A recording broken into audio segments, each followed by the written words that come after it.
Hello, my dear students. So, how did you spend your weekend? I hope you find it good. I hope you made a lot of stories during your weekend. But of course, please do not forget the protocol since we are still on pandemic. Okay. So, did you find any difficulty in our previous lesson? So again, you can visit or log in using your account to our e-learning platform and go over to our learning path and click the icon for the subject you would want to explore or read more for you to have a better understanding in that particular field or subject. So today, I hope you are all prepared. Did everybody have their breakfast? And of course, you already settled your personal things or personal necessities. Okay. So, today we are going to discuss another topic. So, as you can see on the slide, there are some images in which it is related to our topic for this morning. So what do you think would it be?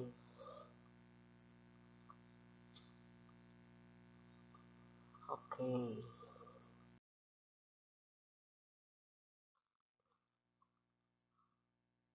Okay.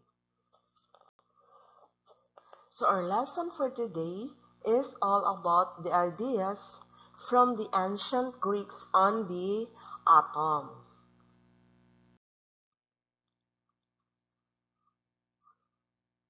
For our learning outcome, at the end of the lesson, you should be able to understand atom and the history of its discovery, describe the ideas of the ancient Greeks on the atoms, describe the contribution of the alchemist to the science of chemistry, and explain the differences between Dalton's atomic theory and the modern theory. So, how did our understanding of atom evolve? Okay, so I would like to ask, what is matter? Definitely you answer me. Matter is anything that has mass and occupies space. And it has volume. Now, how about an atom? Well, the basic building blocks that make up matter are called atoms. Sometimes two or more atoms bond or stick together and form a molecule. A molecule is the smallest part of a substance that still has all the properties of that substance. For example, a water molecule is made up of two hydrogen atoms and one oxygen atom. So this morning, we are going to discuss the different ideas from the ancient Greeks on the atoms. The development of the atomic model of matter started from the early Greek concept on the atom. Greek philosophers and thinkers were the first to describe matter and to wonder whether matter could be divided infinitely into smaller pieces or if there was a limit to the number of times that a piece of matter could be divided. The idea that all matter is made up of tiny indivisible particles, or atoms, is believed to have originated with the Greek philosopher Leucippus of Miletus and his student Democritus of Abdera. So in the 5th century BC, the word atom comes from the Greek word atomos, which means indivisible. Okay,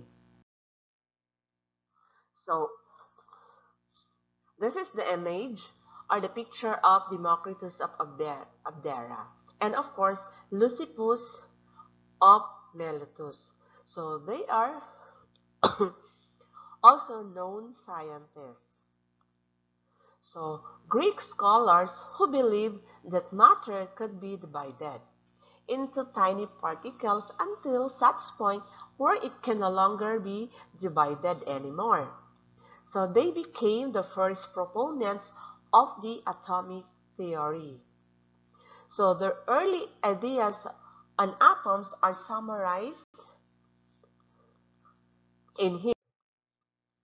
Okay, so Leucippus, he is a Greek philosopher who lived around 400 BC. So the first who proposed the atomic theory. So Democritus' atomic theory on atom. He believes that all matter consists of invisible particles called atoms. Atoms are indestructible. Atoms are solid but invisible. Atoms are homogeneous. Okay, so you have to remember the theory of Democritus. Atoms differ in size, shape, mass, position, and the arrangement. Okay, so solid are made of small, pointy atoms. Liquids are made of large, round atoms.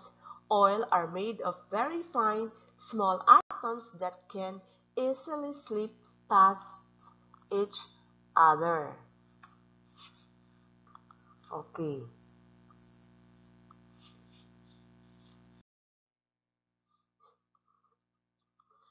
So, Democritus' atomic model was simply a round sphere with no electrons, protons, or neutrons. So, this is an example or the model of Democritus about atom.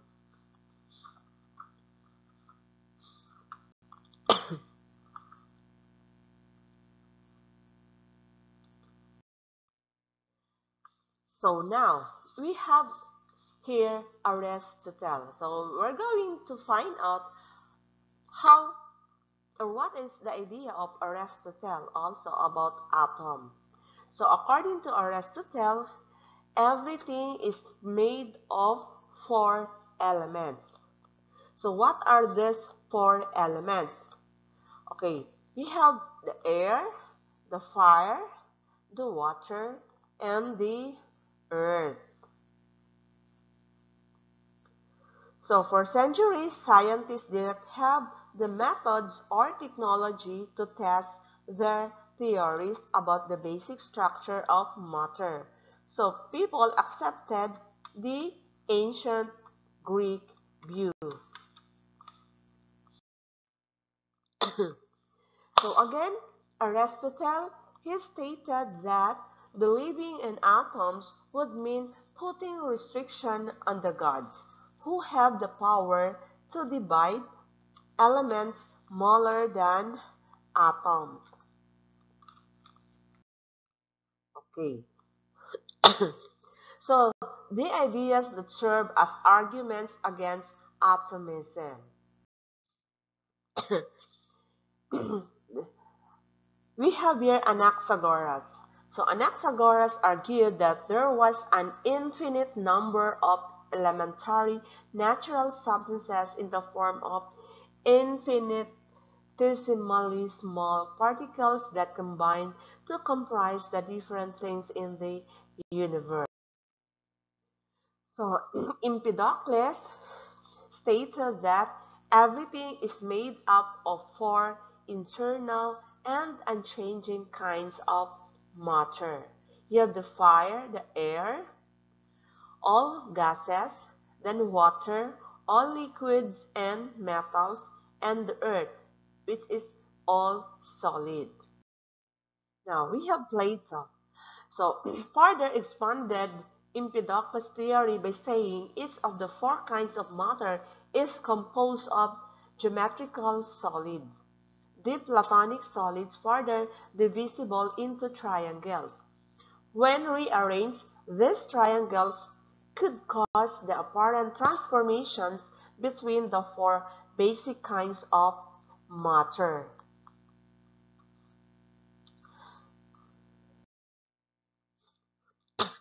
In the 19th century, John Dalton made inferences that exhibit how atoms bond together in definite proportion. So Dalton was able to say the atoms of different elements combine in the whole number ratios. So this theory, to go along with the four other theories, made up what Dalton called the modern atomic theory.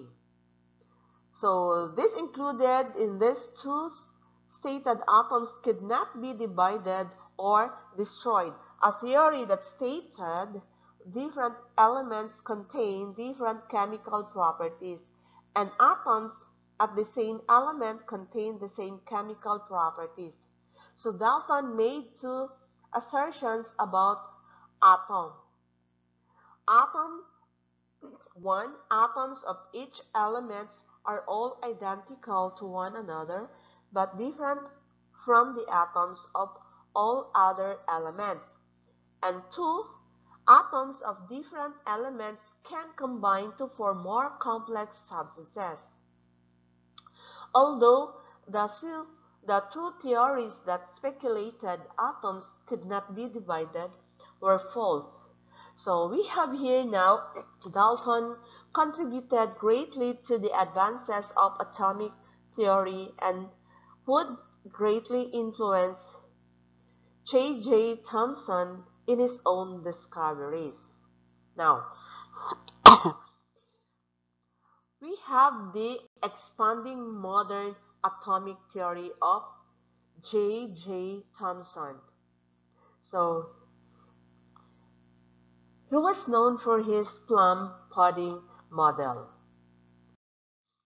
So, J. Thompson is the person who is credited for discovering the electron. Thomson created a tube that had a positively charged anode on the side and negatively charged cathode on the other side. Thomson then applied a magnet to the middle of the tube and discovered that negatively charged particles were emanating towards the positive magnetic field. From this, Thomson concluded that negatively charged particles called electrons were present in an atom.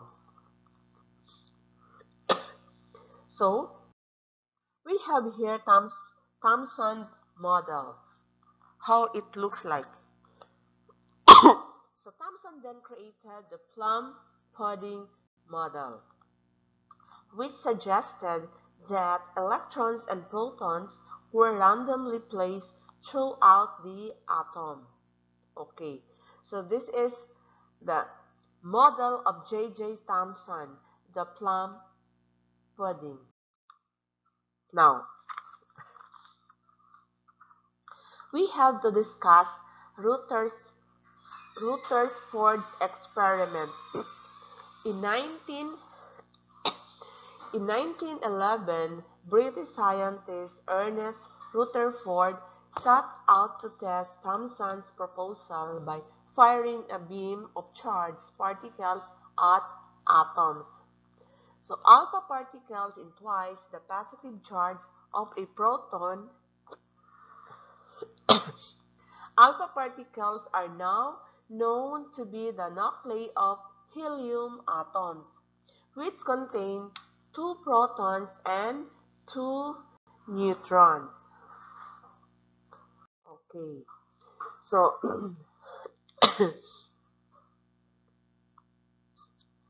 Ernest Rutherford's experiment was to emit alpha particles towards a thin gold sheet. Rutherford would then determine where the deflection of the alpha particles would go, and therefore be able to theorize what kind of placement protons and electrons had. So if you would want to look at the image of Rutherford, then he is the one in this picture.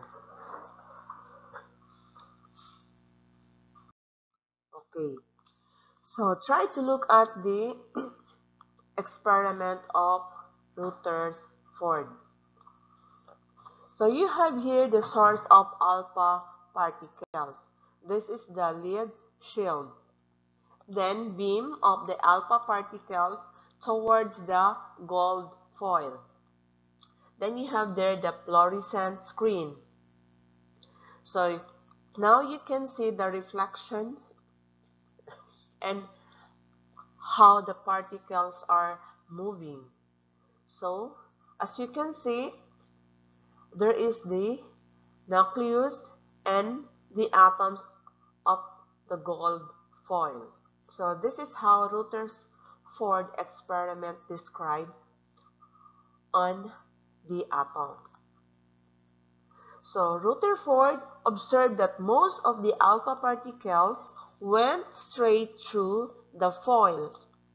However, a large proportion were deflected through small angles and some, though very few, deflected straight back.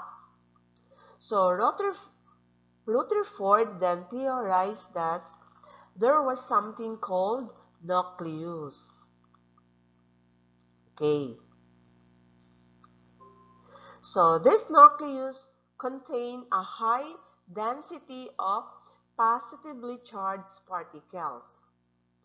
So Rutherford was able to say there was nucleus because alpha particles that deflected right back must have hit something massive and with a strong positive charge. So this led Rutherford to propose a very different model for the atom. Okay, so Rutherford, instead of supposing that the positive charge and mass were spread throughout the volume of the atom, he theorized that it was concentrated in the center of the atom. So Rutherford called this concentrated region of the electric charge of the nucleus of the atom.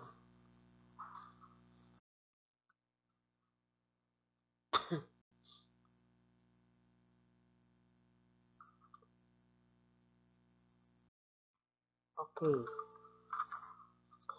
So now we have the Bohr's model.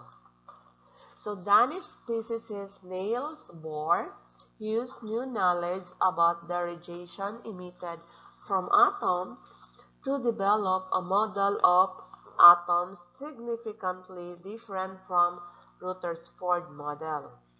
So Bohr developed a theory by which he could predict the same wavelength scientists had measured radiating from atoms with a single electron.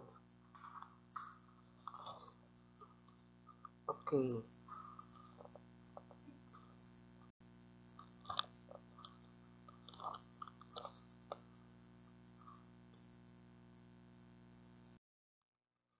So he concluded that because atoms emit light only at discrete wavelengths, Electrons could only orbit at certain designated radii, and light could be emitted only when electrons jump from one of these designated orbits to another. So you have here the model. So inside an atom, so what you can find inside the atom is the electrons. So electrons orbiting around the nucleus.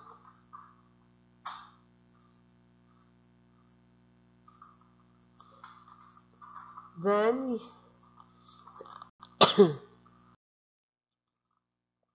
so now we have to look at the model of Bohr's on the atoms. Okay. So if you try to look at this, you can see electrons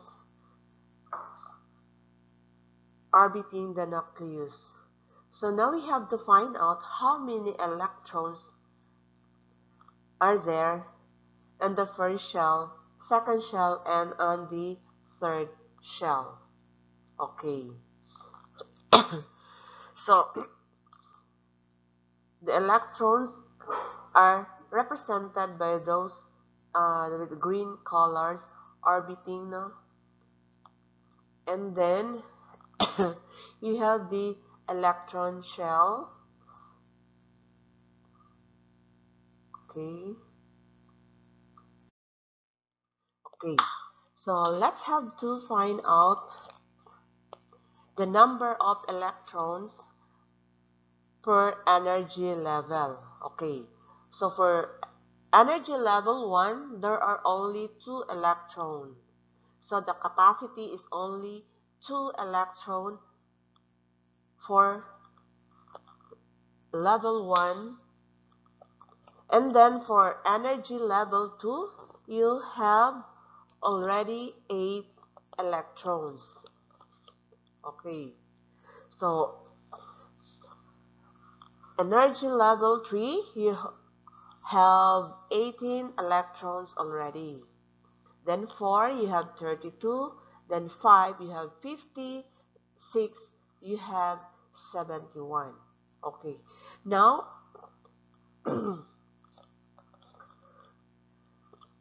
you have here the nucleus. So where can you find the first shell in this orbit? So the first shell is the one that is closer to the nucleus. So the closer the shell, the lesser electrons it has. So you have to remember that the first shell, the capacity of electrons it has are only 2. And then for the second shell, you already have 8 electrons. Then for the third shell, you have 18 electrons already. So I hope you got it. To make his theory work, Bohr had to propose special rules that violated the rules of classical physics. So he concluded that on the atomic scale, certain preferred states of motion were specially stable. So in these states of motion, an orbiting electron would not radiate energy. Okay. So the quantum mechanical view of atomic structure is that the nucleus is at the center of the atom and provides the electrical attraction that binds the electrons to the atoms, contrary to Bohr's theory. However, the electrons do not circulate in definite planet-like orbits. So due to the wave-like character of electrons and provides the framework from viewing the electrons as fuzzy clouds of negative charge. So what does it all mean? An atom is made up of three main parts, so namely protons, neutrons, and electrons. Okay, so protons, which carry positive particle found in the nucleus of an atom. Then the neutrons, which has zero charge, or we call it the neutral particles. This is also found in the middle of an atom. Again, protons can be found in the nucleus of the atom, while neutrons is found in the middle of the atoms. So how about electrons? So again, electrons carries negatively charged particles found orbiting the protons and the neutrons in the nucleus. Okay, so electrons always fill in the first electron shell first. So what is stationary state? The most stable state of an atom, electrons are at rest. Then you have the valence electrons. The electrons in the last electron shell, that is what you call the valence electron. So again, inside the nucleus, you have the protons and the neutrons. So this combine to form the nucleus. So the electrons orbit in circles, which is now called the electron shell. Okay. So electrons and the shell. So electrons are found orbiting the nucleus in a series of electron shells, or this is what they call the energy level. So again, in every energy level, there is corresponding capacity of electrons only. So if you try to recall or try to remember how many electrons are there in the first energy level. So there are only 2 electrons in the first energy level. Then second energy level, you have there how many electrons? So you have 8 electrons. Then third shell, you have 18 electrons, and so on. So again, electrons are found orbiting the nucleus in a series of electron shells. So this is what you call energy level. So again, higher energy levels are farther away from the nucleus, and lower energy levels are farther away from the nucleus. Lower energy levels are closer to the nucleus. So if you can see the pattern, it is for the first shell, you have 2 electrons. For the second shell, you have 8 electrons. For the third shell, you have 16 electrons. And for the next, fourth shell, you have 32 electrons. Now, what is in the atomic number? The atomic number tells you the number of protons in an atom's nucleus. So, if you change the number of protons, you can change the element. So for an element, you have the number of protons and the number of electrons. So their charge is neutral. So what about the neutrons? Neutrons are within the atom's nucleus and have no electrical charge. And the symbol is N. So again, neutrons and protons give an atom its mass. So how are you going to calculate the number of neutrons in an atom? Of course, you have the atomic mass of an atom, then you have to subtract the number of protons in element atomic number. Okay. So try to look at in this slide the different ideas of the ancient Greeks about the atoms. Okay, and of course, you can also see here their models, no, of an atoms. So you have here the John Dalton. Then John Dalton for his solid sphere model. You have J.J. Thompson for his plum pudding model. And then you have Ernest Rutherford, the nuclear model, and Niels Bohr, the planetary model, and the quantum model of Erwin Schrödinger. Okay. So, any questions about the ideas of the ancient Greeks on the atoms? So, now we have to discuss about the contribution of the alchemists to the science of chemistry.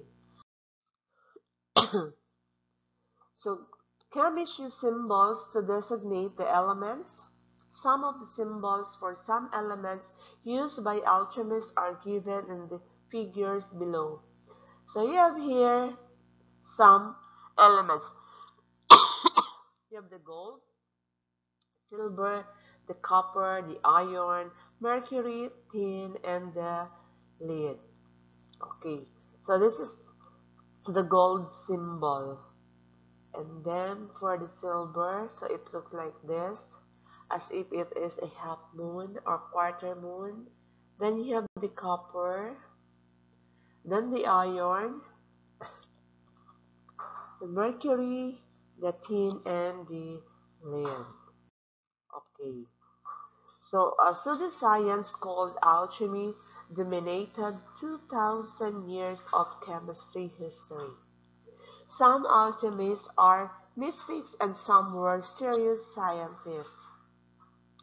The serious ones discovered several elements and prepared mineral acid.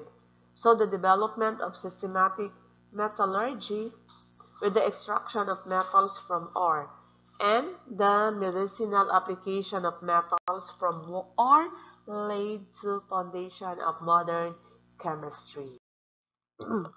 So a truly quantitative experiment was performed by Robert Boyle, who carefully measured the relationship between the pressure and volume of air. So Boyle insisted that alchemists view that metals were not true elements and time would come that a way to change one metal into another would eventually be found.